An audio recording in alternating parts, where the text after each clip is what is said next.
Now, one of the things you find with body water deficits is that also will drive up your body temperature higher.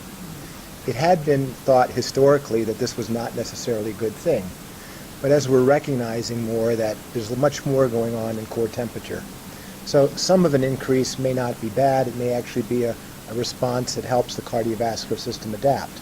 But too high may also have, therefore, an impact on performance. Now, I'll just kind of roll and maybe I'll hit what you want, maybe I won't. Okay. Now, one of the things that's often talked about, because you want me to talk on hydration and heat, right? One of the things that's often discussed is that body hydration may be related to heat illness, serious heat illness. And there is strong evidence that heat exhaustion that hydration will impact on heat exhaustion.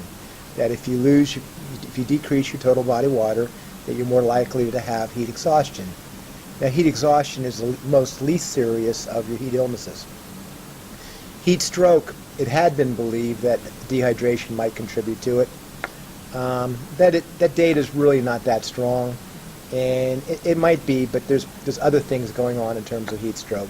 But it's pretty well substantiated and fairly clear that at least heat exhaustion, which is more of a cardiovascular event, that dehydration will contribute to that.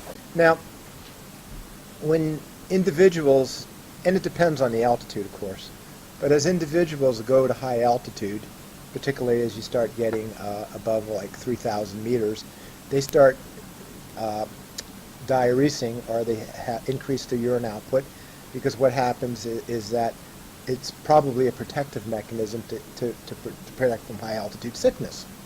But when you start training exercise real hard, that you may dehydrate and decrease your blood volume and your total body water, but you really have to support the cardiovascular system.